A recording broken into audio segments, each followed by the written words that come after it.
Paz do Senhor Jesus, meus amados irmãos, louvado seja o nome do Senhor. Estamos aqui uma vez mais para mais uma meditação na nossa leitura diária, compreendendo aí a nossa lição de número 12, a sutileza da espiritualidade holística, né?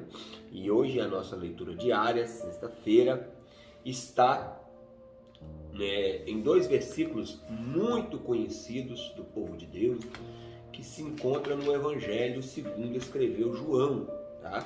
O primeiro dele está em João, capítulo de número 8, e o versículo de número 32, que diz: E conhecereis a verdade, e a verdade vos libertará. E o segundo também é muito conhecido do povo de Deus, que é João, capítulo 14, versículo 6, que diz, né? Respondeu-lhe Jesus: Eu sou o caminho, a verdade e a vida. Ninguém vem ao Pai senão por mim. Então, Jesus é a única verdade pela qual vale a pena viver. Tá?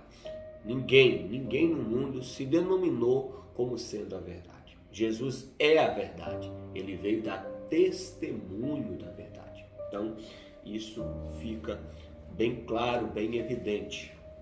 Tá? Meus irmãos, hoje nós vamos falar do quarto tópico da lição, né? A espiritualidade holística e a Bíblia. O problema do pecado. O holismo comete um erro crasso e fatal. Esquece o problema central do homem, o pecado.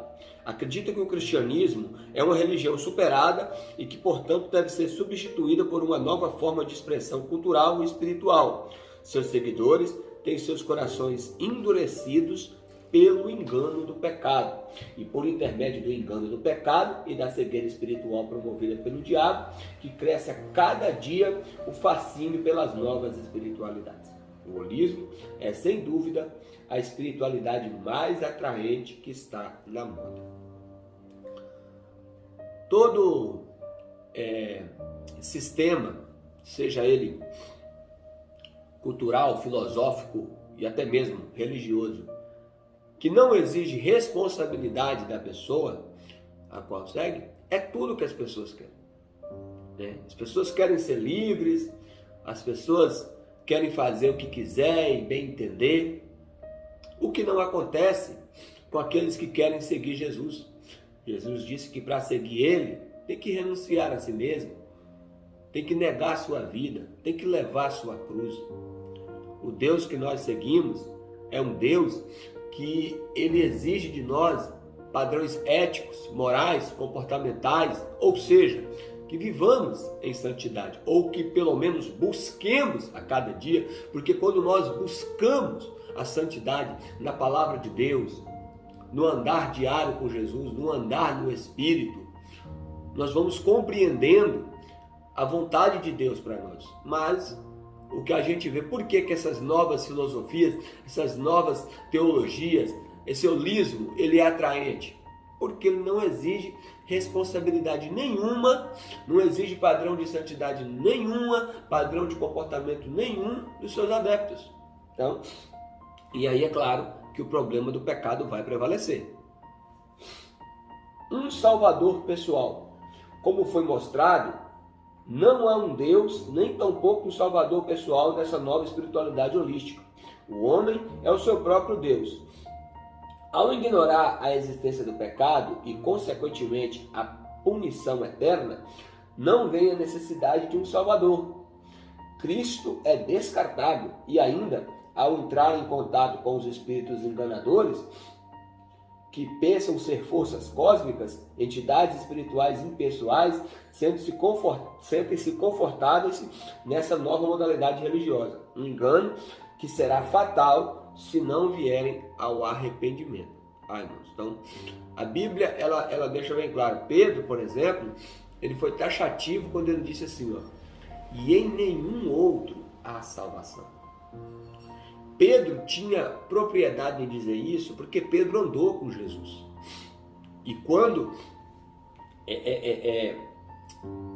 ali em João capítulo 6, que muitos discípulos abandonam Jesus, porque estavam seguindo Jesus somente por causa dos milagres, e não por causa das suas palavras, né? Pedro fala uma palavra maravilhosa, que é bem conhecida também no povo de Deus.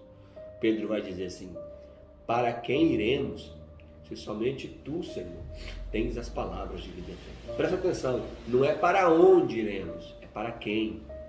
Aleluia. E Pedro vai dizer lá na frente, lá no livro de Atos, capítulo 4, versículo 12, que em nenhum outro há salvação. Porque nem no céu, nem na terra, nem debaixo da terra existe outro nome, aleluia, pelo qual possamos ser salvos. Somente no nome de nosso Senhor e Salvador Jesus Cristo é que nós temos salvação.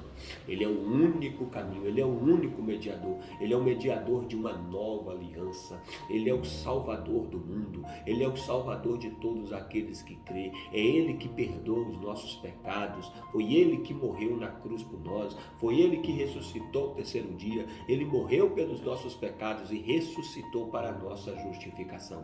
O sacrifício de Jesus é perfeito e o sangue dele é remidor para nos remir, para nos perdoar de todos os nossos pecados. Portanto, negar que existe um Salvador pessoal, isso pode comprometer o nosso destino eterno.